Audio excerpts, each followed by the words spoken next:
Apps খুলেছে, ওই অ্যাপসের মধ্যে আপনাকে জয়েন করা হয়েছে, সেখানে আপনার অ্যাকাউন্ট দেওয়া হয়েছে, আপনি পয়সা দিলেন, কাপড়ের ব্যবসা দেখাচ্ছে, অন্য একটা ব্যবসা আপনাকে লঞ্চ করে দেখিয়ে দিচ্ছে। আপনি 15,000 দিলেন, এক সপ্তাহ পরে আপনাকে 17,000 ফেরত, আপনাকে 20,000 ফেরত দিল। আপনি 1 লাখ টাকা দিয়েছেন, 15 দিন পর আপনাকে 2 লাখ দিল। আপনি দেখলেন সারা দারুণ তো হয়ে গেছে, আমার বাই করা হয়ে গেল। এবার আমি সেল করে দেবো, তারপর আমাকে কালেক্টেডে যাব, কালেক্টেডে গিয়ে আমি সেল করব। দেখি আজকে কি আছে। মাত্র 1 মিনিটের মধ্যে কত টাকা ইনকাম হয়। সাকসেসফুল হয়ে গেল, এখনই আমার ইনকামটা চলে আসবে, এক্ষুনি দিয়ে দেবে 10 সেকেন্ড। বাহ, 247.87, এটা প্রায় ভারতীয় মুদ্রায় অর্থাৎ আইএনআরে প্রায় 23,000 টাকার কাছাকাছি। একদিনে মাত্র 1 মিনিটে 23,000 টাকা ইনকাম। আর এই ফেরে পড়ছে কারা? মুসলিমরা। যতগুলো ইউটিউবার টাঙিয়েছেন, কাল কি এই বায়ানটা কাটিং করে ছাড়বেন আগে। গোটা পশ্চিম বাংলার মুসলিম যুব সমাজকে বলছি, যুবক থেকে তারা ধার দেনা করে স্ত্রীর জিনিসপত্র বেচে টাকা জড়ো করে ওখানে টাকা লাগিয়েছে। এক দিনের ভেতরে আমার গলসি থানা থেকে কয়েক কোটি টাকা লুট করেছে কোম্পানি।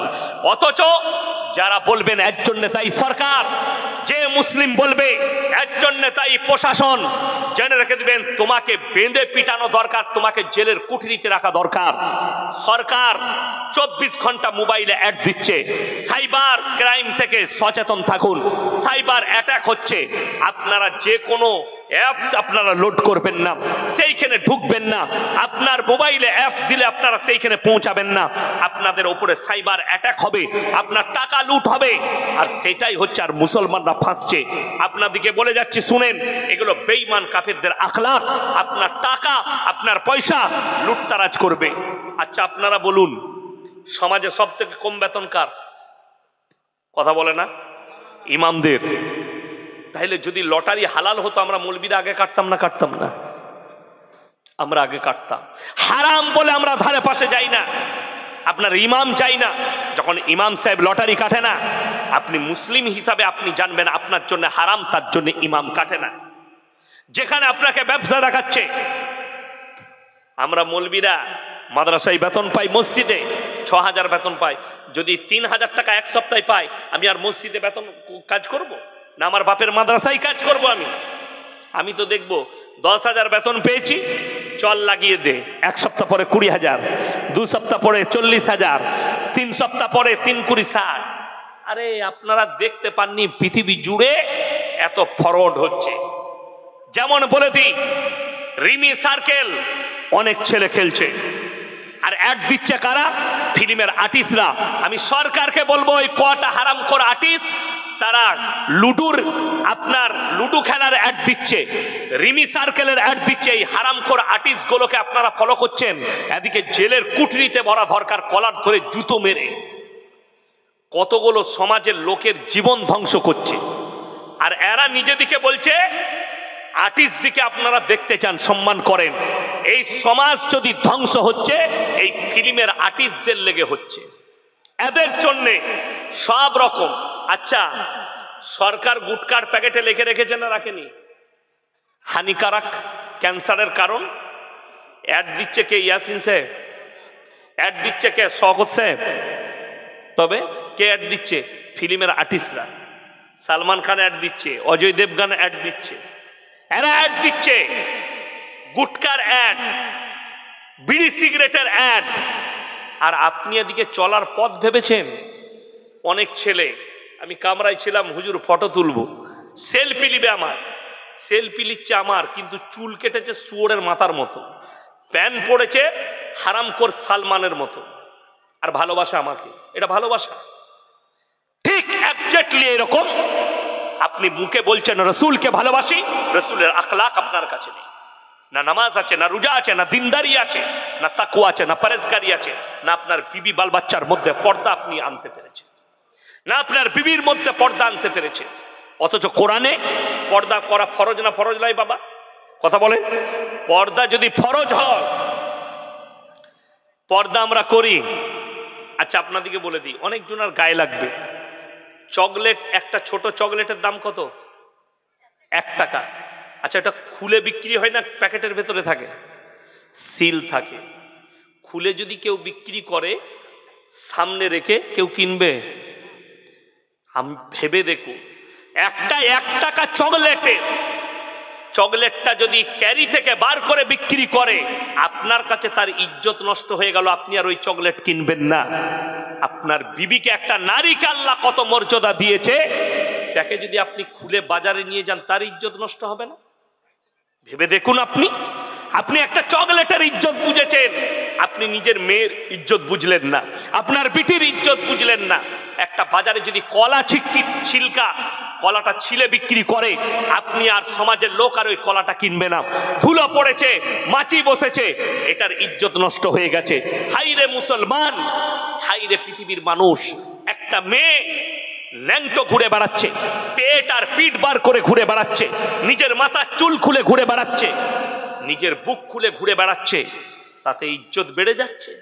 সামান্য কলার যদি ইজ্জত নষ্ট হয়ে যায়, একটা নারীকে আল্লাহ কত মর্যাদা দিয়েছে, আপনার বিবির কতটা ইজ্জত আপনি কি অনুভব করেছেন? কোনোদিন অনুভব করেননি।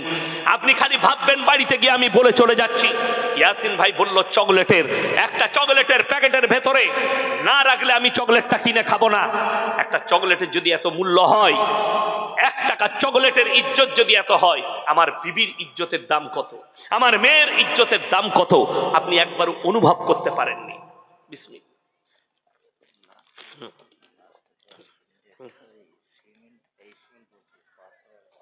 আমার ভাই, আপনাদেরকে অনুরোধ করে বলছি, সকলে নিয়ত করেন আমরা পর্দার মধ্যে আনবো আমাদের বিবি বাল বাচ্চাকে। জোরে বলুন ইনশাআল্লাহ। কোরআনে দিয়েছে পর্দা, নারী দিকে বলছে, মায়ের দিকে তোমরা পর্দায় এসো। আজকে দেখুন বেঈমান কাফেররা কিভাবে কামিয়াবি লাভ করেছে। আমাদের সমাজের কিছু শিক্ষিত মেয়ে, তারা ছোট পোশাক পরাটাকে বলছে এটা মডেলিং, ঠিক কি না? যদি ছোট পোশাক পরা মডেলিং হয়, এই চাপড়া থানায় সব থেকে বড় মডেলিং হচ্ছে কুত্তাগুলো, যারা কোনো পোশাক পরে না। তাদের থেকে বড় মডেলিং কেউ নাই, ঠিক কি না? কথা বলে, ওরা হচ্ছে সব থেকে বড় মডেলিং। আপনাদিকে বলে যাচ্ছি, যার বাড়িতে কোরআন নাই, আজকে দুঃখটা আমাদের আলেমদের কোথায় জানেন? একটা সামান্য এই মোবাইলটার দাম হচ্ছে 15 থেকে 16,000, ঠিক বললাম না ভুল বললাম? 20,000, 25,000। একটা গরিব মানুষ খেটে খায়, সেও একটা অ্যান্ড্রয়েড মোবাইল ধার করেও কিনেছে, ঠিক কিনা? কিন্তু দুঃখের বিষয়, বাড়িতে একটা বাংলা মানে কোরআন কিনতে পারেননি, যেটার দাম মাত্র 500 টাকা। একটা বড় আলেমের লেখা তরবিয়তের বই কিনতে পারেননি। আপনার বিবির হাতে নামাজ শিক্ষা বইটা তুলে দিতে পারলেন না, হে আমার বিবি তুমি কাল থেকে নামাজ পড়ো, নামাজটা শিক্ষা করো, পর্দা করো, আপনি তুলে দিতে পারলেন না। জানেন আখরি জামানায় হারাম আওলাদে পৃথিবীটা ভরে যাবে, আপনি রুখতে পারবেন না। হারাম আওলাদ এমন ভাবে প্রমোট হয়ে যাবে, কি করে? বেঈমান কাফেররা করবে। তারা নাম দিয়েছে ভ্যালেন্টাইন ডে, কাজ হচ্ছে জিনা করা। তারা নাম দিয়েছে রোজ ডে, কাজ হচ্ছে জিনা করা। তারা নাম দিয়েছে কিস ডে, কাজ হচ্ছে জিনা করা। প্রত্যেকটা চারা নাম দিয়েছে চকলেট ডে, কাজ হচ্ছে জিনা করা। এগুলো এক একটা জিনার প্রমোট। আর আমাদের যুবকরা মনে করছে এগুলো একটা প্রেম করার তরিকা, যেটা ইসলামে সম্পূর্ণ হারাম। যদি বলেন হুজুর আমার কোনো মেয়েকে পছন্দ, ইসলামী তরিকা হচ্ছে, রসুলের সুন্নত তরিকা হচ্ছে, আপনি কি করবেন? তার বাড়িতে বিবাহের প্রস্তাব পাঠাবেন। অমুকের ছেলে আপনার মেয়েকে বিবাহ করতে চায়, তকদিরে থাকলে পাওয়া যাবে না? যাবে না? পাওয়া যাবে। যারা মনে করছেন তকদিরকে, যারা বিশ্বাস করে না, বিশ্বাস করুন, রুজির মালিক হচ্ছেন আল্লাহ, হায়াতের মালিক হচ্ছেন আল্লাহ, মৃত্যুর মালিক হচ্ছেন আল্লাহ, বিবাহ বন্ধনের মালিক সকলে বলুন কে? আল্লাহ। সবের মালিক আল্লাহ। তাহলে আপনি আল্লাহর উপরে ভরসা রাখুন। রুজি আল্লাহ মাপেন, মানুষ নয়। কোটি টাকা আপনার কাছে থাকবে, আপনি খেতে পাবেন না। বাস্তব কথা বলছি, আপনার কাছে 1 টাকা নাই, আল্লাহ যদি রুজি মেপে থাকে, আপনি জঙ্গলে রুজি পাবেন। ভেবে দেখুন, একটা তিমি মাছ একদিনে 100 কুইন্টাল খাবার খায়, রুজি কে দান করেন? আল্লাহ একটা হাতি 1 টন 10 কুইন্টাল খাবার খায় 24 ঘন্টায়, রুজি আল্লাহ দান করেন। 3 ভাগ প্রাণী পানির তলায়, 1 ভাগ ওপরে আছে। ওই পানির তলায়, সমুদ্রের তলায় 3 ভাগ প্রাণীকে আল্লাহ তাআলা 24 ঘন্টা রুজি দান করেন। জোরে বলুন সুবহানাল্লাহ। রুজির মালিক হচ্ছেন আল্লাহ। ওই জন্য আমার ভাই এটা বিশ্বাস রাখবেন, আমরা অনুভবও করতে পারি না। আমি গত 2 তারিখে আমার 1 জানুয়ারি ত্রিপুরায় জলসা ছিল, তো আমি 31শে ডিসেম্বর জলসা করেছি মালদায়। রাত্রে গাড়ি চেপেছি ট্রেন, কলকাতায় চিতপুরে সকালে নামলাম 6:30টায়, এয়ারপোর্টে ঢুকলাম আমি 8:30টার দিকে টেস্কি করে গিয়ে। একটা চা খেয়ে বসে আছি, বেলা 11টা বাজছে। আমাদের বর্ধমান জেলার একটা অফিসার ছিল, সে আমাকে দেখতে পেয়ে ছুটে এসছে, আমার হাতটা ধরে টেনে নিয়ে গেল। আমি নিয়ত করেছিলাম বেলা 1টায় চাপবো, 2টোয় নামবো, ত্রিপুরায় নেমে কোনো হোটেলে খাবো, ওনাদের বাড়িতে গিয়ে খাবো না হলে।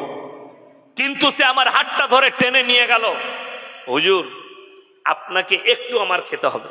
তার অফিসে নিয়ে গিয়ে আমাকে খাওয়ালো, ডাল ভাত সবজি রসগোল্লা। আমি খাওয়ার পরে আমি বললাম, ভাই এটা বাড়ি থেকে এনেছেন? বললে না হুজুর এখানে রেস্টুরেন্ট। আমি বললাম, কত দাম নিল? বলছে 770। আমি বললাম, তুমি ইন্দুর মারা বিষ এনে দিলে না আমাকে? এইটুকু খাবার 770? খেতাম না, 2টো বিস্কুট খেতাম। বলে হুজুর আপনি খেয়েছেন, আমাকে দোয়া দেন। আমি ভাবতেও পারিনি আল্লাহ রুজি ওখানে মেপেছে, আমি নিজেও জানতাম না। কিন্তু আল্লাহ আমার হাতটা ধরে নিয়ে গেল আর আমাকে বশ করিয়ে দিলে, রুজি আল্লাহ তার কাছে মেপেছে, আমার অনুভব করতে পারবেন না আমার ভাই।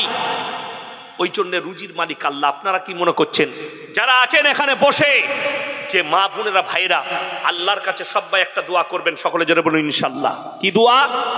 বড় লোক হবার দোয়া নয়, সম্পদের দোয়া নয়। আল্লাহ তুমি মৃত্যুকাল পর্যন্ত হালাল রুজি দান করো, রুজিতে কোনোদিন কমি দিও না, ইজ্জতের রুজি দান করো। আর রাসূলের হাদিস, যারা আল্লাহর রাস্তায় দ্বীনের পথে থাকবে, আল্লাহ মৃত্যুকাল পর্যন্ত ইজ্জতের রুজি দান করবেন।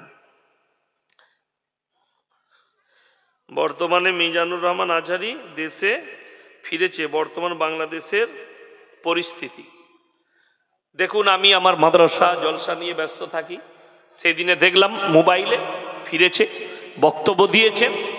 দেখলাম ভারতকে কিছু সালিসেন দিয়েছেন, অ্যাটাক করেছে। তো আমি বলবো আপনি আপনার দেশের মানুষকে কিছু সালিসেন দেন। যারা ঢাকায় দাঁড়িয়ে মূর্খের মতো কথা বলছে তাদেরকে সালিসেন দেন। এবং 2 দেশের সম্পর্ক সুসম্পর্ক হতে হবে, আমরা চাই। কিন্তু আমাদের দেশের কিছু ইলেকট্রিক মিডিয়া মিথ্যা প্রচার করছে, এটাও সত্য। এটা উনি সেদিনে বলেছেন, এটাও সত্য। তার নাম হচ্ছে রিপাবলিক টিভি। কুকুর রঞ্জন না ময়ূর রঞ্জন নাম আছে একজনা, মলম বিক্রেতা, ডবল ব্যাটারি মাল।